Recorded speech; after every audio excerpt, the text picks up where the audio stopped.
समीकरण एक अवयव दिया है, उसके बराबर में इतना दिया है, तो उससे ए बी सी तथा डी के मान ज्ञात करना है। राइट मेरे भाई, ध्यान से समझना। यहाँ से देखो a माइनस बी की जगह पे क्या है, -1 है, तो a माइनस बी जो है -1 के क्या है, बराबर में है। समझना ध्यान से, ठीक है। 2a माइनस बी है, 0 के बराबर है, ठीक है। 2a माइनस बी जो है वो 0 के बराबर है।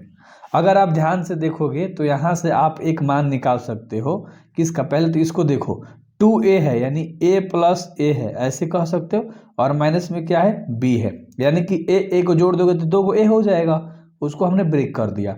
अब a माइनस बी का मान तुम्हें पता है, यहाँ से देख रहे हो a माइनस बी तुम्हारे पास क्या है, -1 है, तो a प्लस और -1 इसके जगह आप लिख दोगे, बराबर में क्या है इसके, 0 है, तो हमने क्या करा, बराबर में 0 लिख दिया।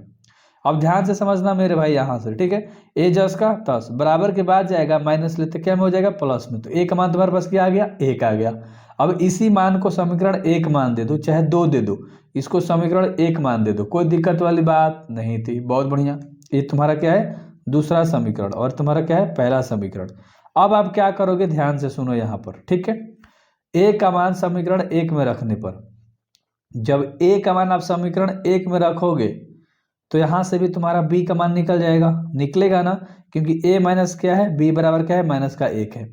a का मान 1 है तुम्हारे पास, एक जगह पे तुम अब यहाँ 1 रखोगे, माइनस में b बराबर में 1, तो प्लस में a है, कहाँ चल जाएगा, माइनस में, ठीक है। तो -1 और -1 हो जाएगा, तो माइनस माइनस से क्या हो जाएगा, प्लस, यानी -b बराबर क्या आ गया, -2, माइनस माइनस जोड़ दिया तो -2 हो गया, और माइनस से माइनस खत्म, तो b का मान तुम्हारे पास क्या आ गया, 2 आ गया। a का मान भी निकल गया, b का मान भी निकल गया, ठीक है। यहाँ से यहाँ 2 को चीज बना लिया।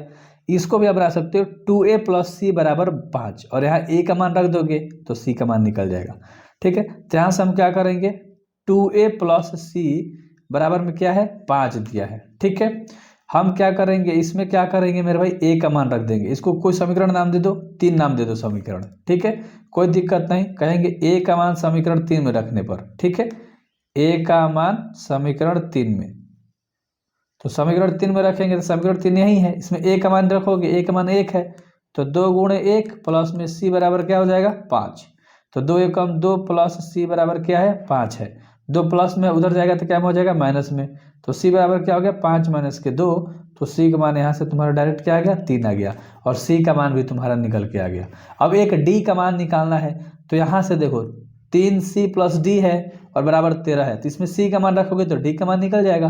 तो समीकरण 4 ले लो, क्या है तुम्हारे पास, आप अलगे पेज पे बना सकते हो और आगे लिख सकते हो। यहाँ पर मेरे पास जगह है तो यहाँ पर मैं लिखता हूँ 3c प्लस d बराबर में क्या है, 13 है। तो हम क्या करेंगे, इसको समीकरण 4 नाम दे देंगे, ठीक है, कोई दिक्कत नहीं, आराम से हमें समझना है ना यार। तो हम कहेंगे c का मान समीकरण 4 में रखने पर, c का मान समीकरण किस में रखेंगे, 4 में। तो जब c का मान समीकरण 4 में रखेंगे तो यहाँ पर 3 गुणे c का मान तुम्हारे पास क्या है, 3 है, और प्लस में क्या हो जाएगा d, और बराबर में क्या है, 13 है। तो 3 3 9 उधर चल जाएगा तो माइनस में हो जाएगा, प्लस ले तो 13 माइनस के 9, तो यहाँ पर d का मान तुम्हारे पास क्या आ गया, 4 आ गया। तो तुम्हारे पास चारों निकल के आ गए, a b c d।